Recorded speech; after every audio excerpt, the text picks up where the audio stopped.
Hi, I'm John Dinkle, and this is the Growth in Business podcast for Citybiz, where we talk with local and national leaders in sales, marketing, and business development to learn about new and trusted strategies to grow your business. I'm here today with Greg Godbout, Chief Growth Officer for Fearless. Welcome, Greg, and thanks for being here. Thank you for having me.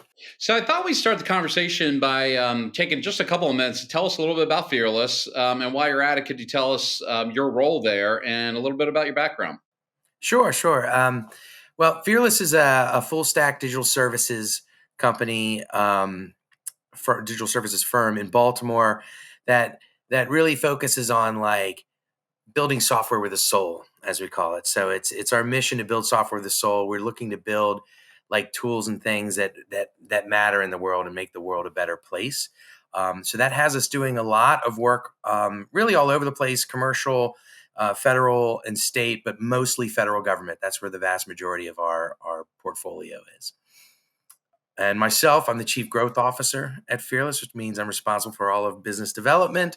And because we do a lot of government contracting, for anyone who's ever done government contracting, it means a lot of proposal writing and like in-depth proposal efforts to win business. Gotcha. And what's your background, Greg? I have a delivery background. So I used to be in IT software delivery. I was a software developer for many years. I got into government as a presidential innovation fellow during the Obama administration and started working on ways to transform the way government delivers services. And that got me moving more and more into the delivery of digital services in government and changing the way services get delivered. And that ultimately led me to the business development side because there's a whole marketplace that serves government. I want those improvements to sort of spread throughout that marketplace. And that led me to Fearless. Awesome. Well, I appreciate it. And thanks again for being here. I was looking forward to talking with you. So, as you know, we want to talk about growth. So I'd like to start off by asking you, what has been your greatest strategy around the growth of Fearless over the past, let's just say 12 months, since we've got that little kind of weird area of COVID? Um, well, and even during COVID, this related to us. Fearless, prior to that, was mostly engaged in lots of small contracts. Is the way I would describe it. And when I say small, we're talking about contracts that are like $1 million to $2 million from a digital service delivery standpoint, and we had many of those. And part of it is there's certain challenges on our horizon that is forcing us into a space and moving upstream to running larger programs. So instead of having a project team working for a number of years with a project, we would run maybe 7 or 8 project teams working for a whole program and stuff like that. So our strategy in BD moving upstream has been to get our customer to view us differently. And that's been over the last 2.5 years, roughly. And it's difficult because they know and trust us as that, we can get that great project team from Fearless and they're highly empathetic people and it's wonderful and bring them in. But now we had to shift the way they viewed us so that they run us running their larger programs and trust that we can run those larger programs.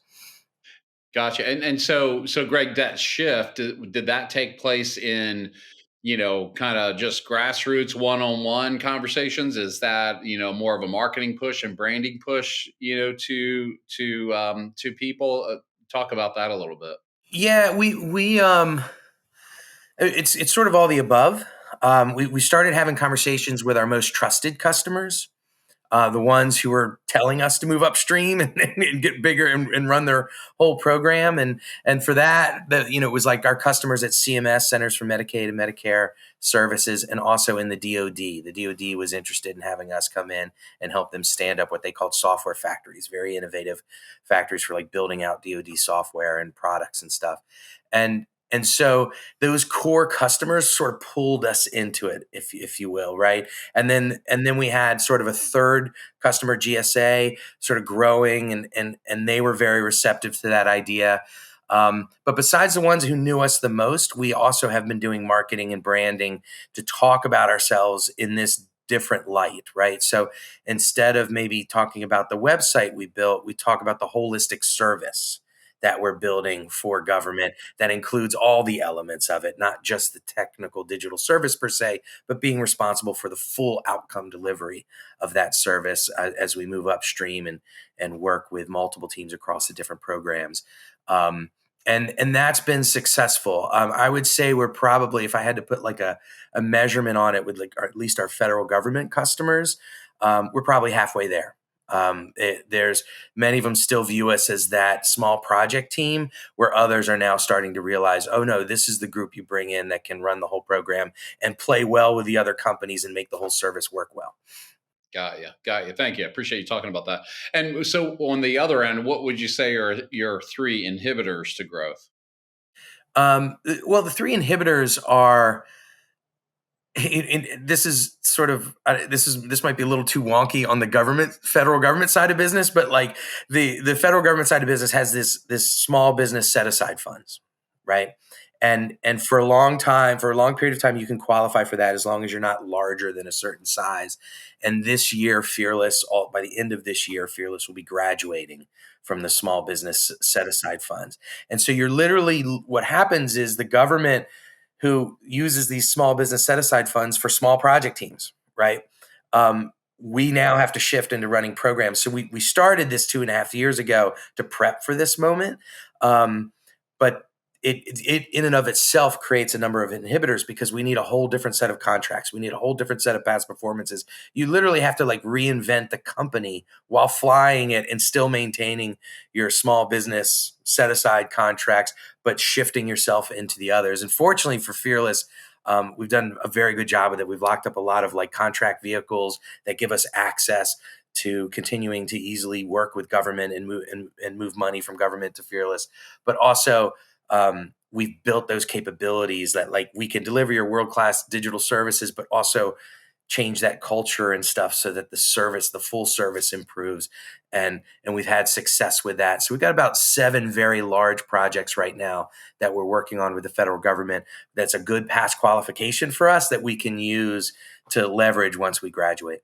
And by the way, there's like a 85% failure rate of this in government. Like people when they go from small to large, it's pretty extreme and we're positioned very well. Gotcha. That's great. And yeah, I know you mentioned you're doing a lot with the government. So from the commercial side, do you see that as a growth opportunity with this new shift going from small to large? I know you recently just sealed a deal with the NFL, so congratulations. So is that a market? Yeah, is that a market that you want to continue obviously to grow? Yes, yeah, we are expanding our commercial division.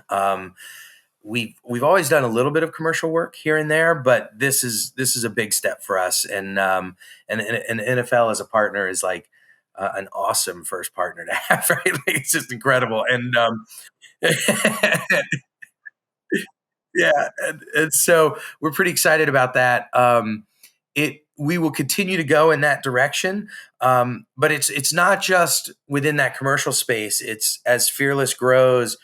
Like for example, we do a lot of health IT work in the federal government for like CDC, right, and CMS and stuff. So like as that expands, I see us getting into more commercial products on the health side that maybe you call on a hospital or something like that. But those industries are still so regulated, it sort of feels like government when you're working with them. So it's a sort of like a hybrid feel there. But like something like the NFL and groups like that, it's very much about media and digital media and services, things like that, and helping them with their products and the way their organizations are transforming. And so the way the work is similar, it's like distinct different industries. So we'll be expanding in probably 2 different commercial areas, more like straight up commercial, like NFL, things like that, and then also probably things around health and insurance and stuff like that.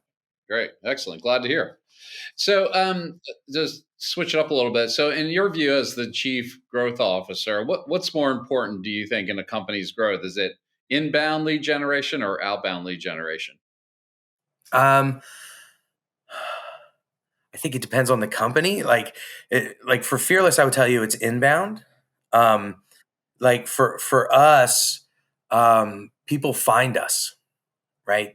But it's not by happenstance, right? Like we spend a lot of time in the community doing work, putting ourselves out there, showing the work that we're doing and the things that we're trying to help and turn around. I mean, that's how the NFL found us, right?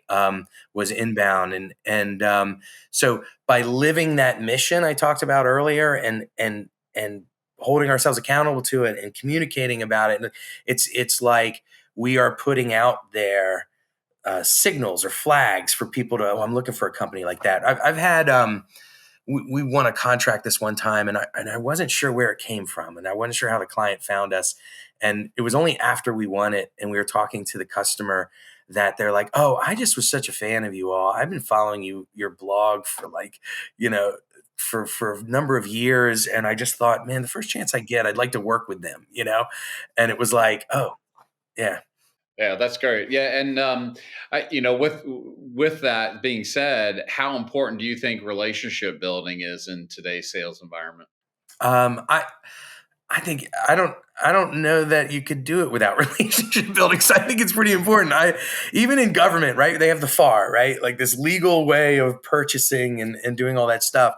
But even within the FAR, people want to buy from people they trust and know, right? And particularly when you talk about big systems and things like that.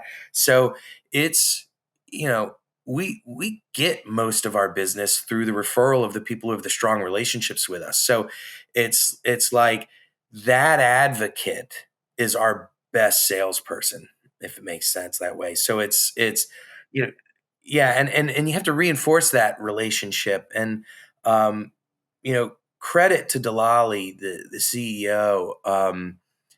Delali really leans in, like goes the full mile. If there's someone who wasn't happy with a service or something, it's like, you're going to hear from Delali. We're going to try to make it right, and making sure that um, that, like, basically it's like your brand is not what you think of yourself, it's what they say about you, right? And Fearless has been very good about following that. It's great. Yeah, I like that you mentioned, referrals. I think every business out there, has to rely on referrals at least a little bit to grow their business. Do you guys have a program around that or strategy around that? And do you reach out to current clients on a regular basis to kind of nurture that relationship to get referrals? Is there any particular kind of tactic you use around that? I would say we do have a tactic. It's more passive, um, and it has to do with, like, so for me, for business development, the way I define business development is creating long term growth, right? By differentiating your service for your customer, right? And the key there is the differentiation creates the long term value, right? And that in the government space particularly, but this is true in the commercial space, but mostly in the government space, I feel like most of our competitors are like doing BD to win revenue, right? And we're doing BD to win delivery. And sadly, if you look at the federal marketplace and federal services, the failure rate of delivery of large IT systems in government is still excruciatingly high, right? And the low adoption rate of these systems, and how poor the services are. And and for Fearless, we have a great track record of delivering modern world-class digital services inside this very difficult space. And so that delivery in that difficult space actually carves out a sub-marketplace for us, right? We're uniquely skilled at delivering quality in an area that, for the most part, is lacking quality, right? And we're part of that effort and that movement to change that. We want to see it fixed everywhere, not just on our projects, but everyone's projects. It's our government, right? And so that differentiation becomes the referral engine, right? So back to your referral thing, like, it's you know the manager who, like, got this amazing website building that gets award for it, and it's like functional, and the users are like, wow, that was a really easy digital, government service to, like, go through. They're going to tell their other friends, right, in government, you want to get that thing delivered, or you're in a jam. The Washington Post just talked about you. It's like, you got to call this company Fearless. Yeah, it's funny. So I was talking with a colleague of mine last week about this and about basically telling stories out there, or having your clients tell stories. You do such a good job for a client or prospect, or I guess past client, that they're out there talking, about it and telling those positive stories about you. So to your point, I mean, that in itself, by doing really good work and good delivery, is ensuring that you're going to have a champion out there that's going to, direct business to you when that opportunity comes along. Yeah, that's exactly right. And what do you talk about, right? You talk about the things that are unique and distinct, right? The things that have become commonplace, people don't talk about it. So that's why that differentiation, which is a key for any business to differentiate, you should be trying to differentiate if you're in a business, right? But like it's even more so because that's what creates that buzz about you, that uniqueness, that differentiation. And live it and don't stray from it, right? That's the other thing is like too many people chase revenue and they stray from like the mission and the thing that differentiates them. Don't, right? It's a fool's errand. I think everybody does it at least once, but like you shouldn't, you know. Yeah, you gave me a great blog idea, so I appreciate that. That's awesome. Um, so one thing is interesting to me too is how companies align kind of sales and marketing. You always hear of like the gap between or the miscommunication that marketing's out there doing things and trying to get inbound leads to come in or even working trade shows just to kind of help get leads in, and then there's like a misstep in the handoff on the sales side or miscommunication. Talk about that a little bit. Your expertise around that, because I know a lot of companies struggle with that. I mean, if Fearless has one superpower that's like a huge advantage for me in BD, it's like really good at branding. Like, and the credit there belongs to Delali and Bethany, who's responsible for our brand and communications group. And so I work with both of them. We're all part of the executive team, right? So we're constantly talking, we're constantly aligning all of our efforts. And BD tends to do many projects that are like a Venn diagram with comms and branding, right? And the reason for and comms would be our marketing, right? So comms and branding aspects of it. And the reason for that is when we built our personas of our customers, like who are we targeting in government? Who are the specific people that are looking to transform their services, right? And have budget and authority to do it. And what are so we have a bunch of different personas stuff. We develop that with the brands and comms group, right? Because they're taking that then and also our internal training group, because we're then teaching that internally to staff to understand our customer better. But then also every blog we write and everything is targeted towards those personas, and we developed them together, right?